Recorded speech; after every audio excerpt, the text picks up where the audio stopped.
Hello, and welcome to another episode of Scavenger Life. This is episode number 386 at scavengerlife.com. We are at our home. We are at home base. Yes. After 2 weeks of traveling. Yes. We sold 65 items? Yeah, as of this morning. Yep. 65. Right, because we don't put our store on vacation. We just change our handling time. So we had 65 items. Ryan, how's it been to pack those? Exhausting. Yeah. I did it all today, though. Yeah. I have 4 or 5 things left. 4 of the hardest ones, right? Yeah, it's the biggest, bulkiest, most delicate items that I'm like a nautical steering wheel. Yeah, it's a real boat steering wheel. Yep. It's heavy. A vase and this antique cream separator. Cream separator for a farm. It's all rusty. We bought it for $1. We've had it for years. But it's it's huge. Farm chic, Yeah, exactly. But it needs a big box and all this padding. I'm I'm just gonna wait. Peanuts, I know. Cool. Yep, you just helped me get the peanuts out of the back building. And we'll build something where the peanuts can hang from the ceiling. Jay's obsessed with this. With a thing where you go like this, whoosh, and it goes whoosh, and it sprinkles down just like a real professional, a mailbox, etc. Right, and I know why you're obsessed with that, because then you're then she'll use them, which is true. No, it's true. I mean, don't say it like that, but I mean, won't it be easier? Yeah, it will be, because right now it's in a big bag, and when I need them, I need to fill up another bag that I can keep in my office. Yeah, and it's interesting when we were pulling everything today. Unlike some people who sell on eBay, we don't have a numbering SKU system. Right. We just kind of know where everything is, although it's not always perfect. Yeah. But it was interesting, I'm going through these boxes trying to find an item, and I'm just I can't believe this stuff is for sale. We've had this stuff. I swear to God, I was having the same thoughts. For 4 years. You're I remember, what is in this box? It's I remember this item when I bought it, it was another lifetime ago. But what's funny is when I go through bins like that, I'm there are certain bins that I go through all the time because I'm always selling stuff, right. You're always looking at that stuff because stuff's always selling in that bin. But also packing, I'm this is the most random assortment of weird stuff. Well, I mean, so, on one hand, I'm I can't believe this stuff is for sale. This is our life, our lives depend on someone buying this stuff. But then on the other hand, I'm but people are buying it. Right. I'm in this box because someone is actually buying this one little tiny little metal that thing we bought for $25 and it sold for $25. And that's every single thing that I packed. And so again, it just reminds me the secret to our personal success is just that ability to be patient and to fight off the voice that says, you just need to get rid of this stuff, you know? Just sell everything in a big bundle for $1 and just why are you having it? Right. Because someone will eventually want it. I mean, 65 things I packed was all stuff like that. So 2 people we met this past week. Number 1 was Pete, a.k.a. Craigslist Hunter. Yes, in Chicago. Yeah, he was in Chicago. I had talked to him a couple times online. We were in town. I was hey, do you mind if we stop by? Yeah. He said, no problem. It was cool. Craigslist Hunter, if you just Google that, he's a YouTuber. He's a good guy. He's one of the ones that has a relatively just consistent. Yeah. It's consistent, and he kind of just gives common sense. He shares a lot of his store. He's not trying to sell anybody anything. It's nice. Right. He's just this is what I'm doing. But his business model is so different than ours in the sense of he has a physical store. Right. Where he says over 90% of his inventory comes from people walking in the front door and selling him stuff. Now, it's not a pawn shop type thing. They don't give loans, but they're I'll buy something from you directly. To me, just if you walk into it, it feels like a pawn shop. It's got the same look. Like, it looks like a pawn shop, but it doesn't work like a pawn shop. Right, it's different where he's like, I'm buying this and now I own it and I'm going to do whatever I want with it. So it's kind of brilliant. So, which is amazing. I mean, he still goes out and scavenges and stuff. But, you know, it's a brilliant model for him to have. And people are like, well, why don't you guys do that? Because we did buy a building. I think it works for him because he lives, you know, right outside of Chicago. Yes. So it's very dense. Much different group of people. Right. Here in our little small town, it would not work because it's a rural county, and everybody has a junk shop in our town. And that's honestly, like, it is funny when people comment on the forum and stuff, and they're like, you guys should open a shop.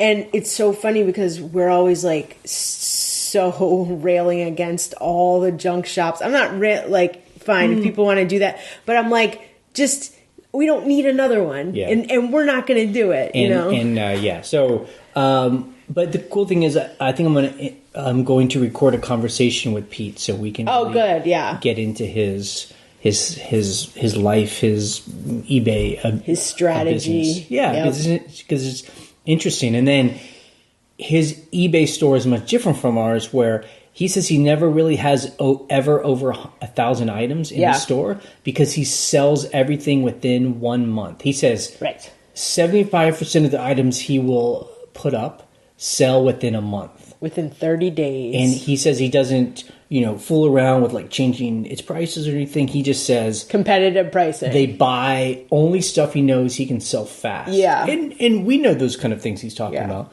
But he also says he's willing to pay up for it. So, you know, if something will sell for $100 on eBay, he's willing to buy it for $30. Much different from our model. What's interesting is seeing the back of his store was his eBay storage. And you're like, it's so much smaller than ours because he sells stuff so fast. So he's like, these are the bins. Here they are. They're right here. And you're like, oh, that's amazing. You know, but it's just a different model. Yeah, it was good. Then the other person we met our friend, who we've been friends with for a long time now. Yeah. Adam, and he owns a business in Bloomington, Indiana. Called Cardinal Spirits. Yeah. Some people who live in the Bloomington area know of it. Yeah. So it's hard for us. We've actually been talking about it recently, about feeling like we don't have a good community to talk to about business. Purely about business. Yeah. We have our forum. Right. scavengerlife.com/forum. Yes. And we talk about eBay, and some of it is business, but it's really kind of focused just on eBay. And the eBay business. Part of a business,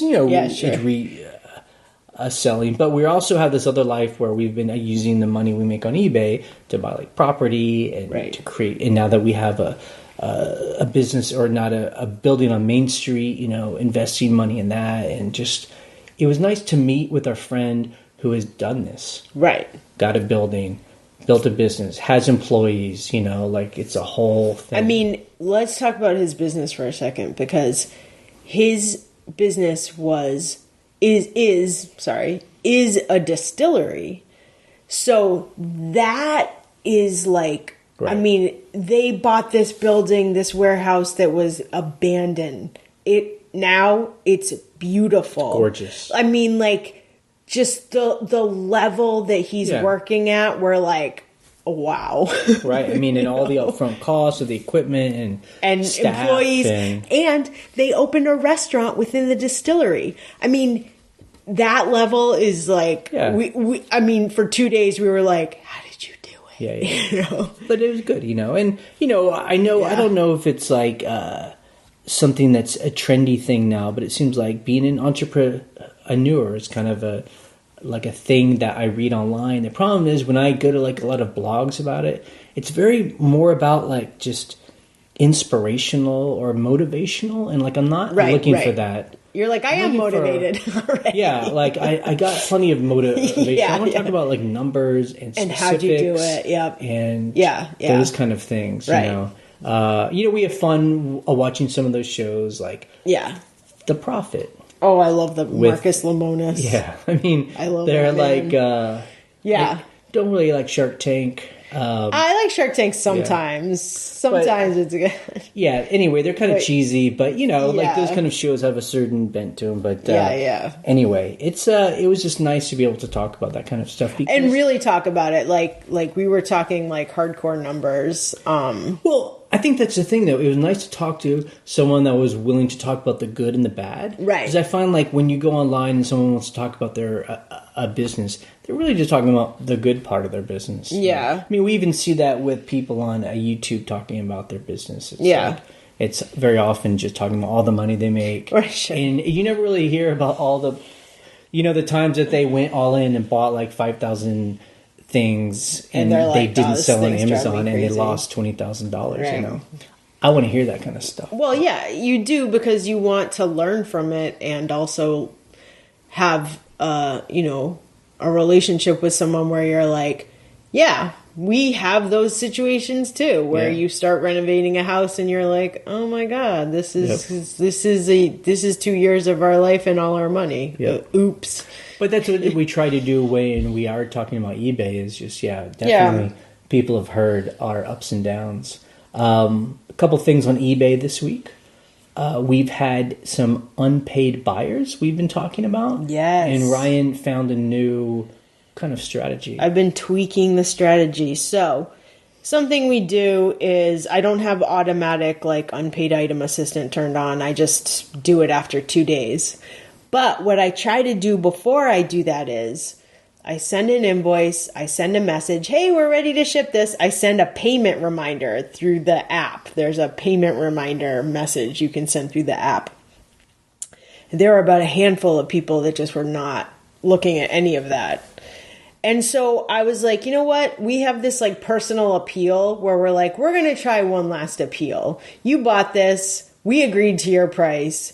Now we're just waiting for you to pay. It's something you wrote up. It's very good. Like, it's friendly, but at the same time, firm. It's very to the point of like a little bit of shaming, Well, one of the lines in the message is you're like, we see you have lots of feedback, which some people actually don't, but I kind of take that out if it's like zero feedback.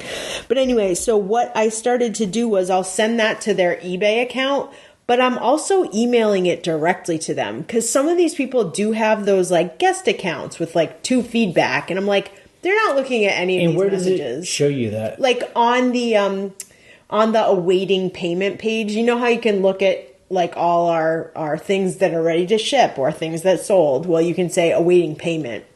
So you look at that page and you see their username, their email address, and their like feedback score. So what I started doing was I started just taking the name of the item and saying payment for name of item, putting the personal appeal in, linking to the item. Because if you've bought something on eBay and you click on the link to the item, up top it's like pay for the, it's very clear like that you can pay for it. So I started emailing it directly to their, blah, blah, blah, gmail.com. And it has worked. Yep. People are like, oh, sorry, didn't see, like, right. For some reason, they're not looking at those eBay messages, and they are looking at their email. Right. So, I gotta say this because someone's going to comment like, well, why don't you just buy it now with, immediate payment? Well, the reason why people aren't paying is because we're taking an offer. Right, we're taking an offer. If you allow people to give you offers, then you have to wait for no payment. way to do immediate payment. Right. So everything else is immediate pay. So I think that's brilliant because I think it's true. People will buy things and they don't really live in their eBay account like all of us do. Right. Like they buy something on eBay and then they're gone. They're just, on Facebook and they're in their life. So by sending it to their email, it's the place where they're probably going. But the weird thing about that in my mind is, if I buy something on eBay, I'm getting messages from eBay in my email. Right. But maybe they have it set up where they're not getting those, or they're going to spam. Maybe. Like, there's got to be something. And like you said, someone just comes in and they have a guest account. They don't even have an eBay account. Maybe they're not seeing those messages. Right. So out of all the things that were unpaid, and some of them were like a week and a half. Like, people were just Right now, not we only responding. have 2 weeks of info, so we'll see. We'll keep doing this over time and see if it's an actual good strategy. I think in the past, the reason why I wasn't emailing people directly was because I didn't want to initiate contact outside of eBay. Because I was just like, I don't usually respond to emails outside of eBay anyway, but I'm like, it's basically the last resort. It's like, I am just the last thing. Basically, I can try. if they don't pay, it doesn't matter. It doesn't matter. I'm just going to relist it, whatever. But okay, and then another thing that we've been talking about on the forum was at Millionaire Dojo, he started a thread where he says he started to get this thing where you can send an offer to people who are watching items. Right, so where did he see that? I don't know where he saw it, because is. it's not on the a seller hub that I go to every day. So I said, what a link is it? And so he linked to it, and we can put a link on the blog about this. And it's like this parallel eBay. It's like it's like your eBay hub, but like in a different format. It must be like some secret beta thing, because I have never seen it. And then if you like scroll down, it will say send an offer to people who are watching items, and then they just and again, we've all been talking about this. I don't know how they pick what items are allowed to be used. Like which ones are. Because a lot of your items are being watched. And also, sometimes you'll have an item that 10 people are watching it, and then when you send an offer, it will say this offer will be sent to 2 people. Right, and so you're like, what? We also don't understand, like, why is it only 2 and not 10? Well, and then when you said you clicked on one of them, like send offer to these people, and then you went back to that page and everything had disappeared. So you couldn't send offers for like all the other items. And then I went back in a couple hours and there it had been again. And so I did a couple more. So it's definitely in beta. Like they're just testing it out. So they're probably, and all of us are like, this seems like it could be real super spammy. If they don't have a system where, they only allow you to do a couple a day or something like that. Well, and also if you're watching an item and you're watching it for months and months, like, are you just going to get offers all the time? I mean, like you're saying, they'll probably be like, okay, we sent it to those 5 people, let's send it to the other 5 And then people. on the other hand, if people who buy on eBay start to get hip to this, they're like, oh, I'll just watch an item and then I'll wait till I get a good offer. So basically, eBay is like inserting any way possible to have offers made. Well, people said, is it Poshmark? Some other is one of these sites says that they've been doing this for a while. So I don't think it's anything new. Yeah. They're just adding something new. I think it's good. It will be, and obviously none of us have to participate in it. I sent, I think, 3 offers and haven't heard back from anybody. So we'll see. It's like when they added make offer to messages where you can respond with offer. I think it's great. I love that. Yep. Okay, so our numbers for the week. I just want to first start by saying, so we have just been in the mode of, we've been traveling. We really haven't been doing any scavenging at all. Right. We have been putting up a new stuff in our store that we had kind of had in the backlog. Yes. And you were doing which that I need while to keep we doing. So that was good. Yeah. But, right now, for us, this is like why I love our store. It's kind of almost like autopilot store. Yeah. Just we have 8,000 items up. We have actually 8,200 items. Whoa. And just stuff's got to sell. We can kind of be a little bit hands off. Yeah. And it's nice. But this week was slow compared to other weeks. We made $1,200 basically. And we sold 37 items. The thing that really got us was we didn't sell a single item that was over $100. One item was basically $100, but that was it. $95. Yeah.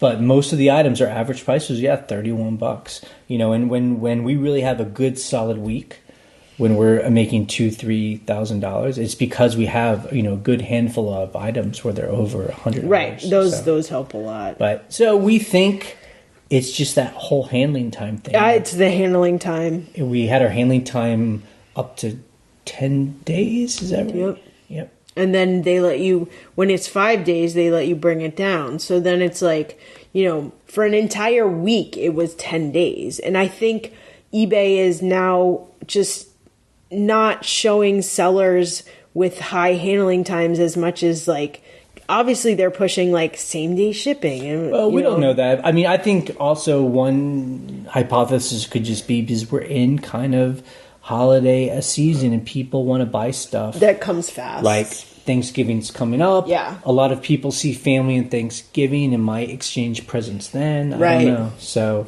but you know what?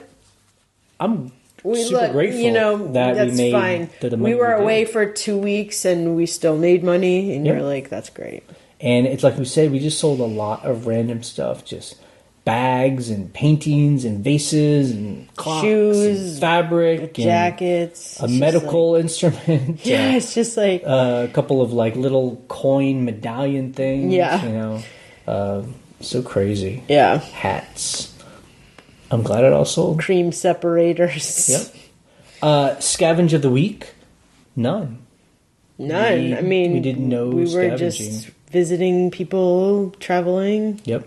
We got an oven, but everyone already knows about that. Yep. That's we had to unload it when we got home. And it looks so nice. It's very nice. Customer issues? Just had to close a return that someone just didn't ship. Yep. But other than that, it's been going okay. Things we learned in the forum. A couple people have started their own kind of thread where they're planning to go full time. And people were like, I'd love to hear that story. Right. So they started their own, their own kind of story where they're every week just kind of adding more info about like when they're going to quit their job and how they're preparing. Some people are moving to like cheaper areas, so that's kind of amazing. It's kind of nice. I mean, so when I say we don't have anyone to talk to about a business, that's not, this is where this is where we come to. But again, it's more focused just on reselling for eBay. Right. I mean, I love the forums. Yeah.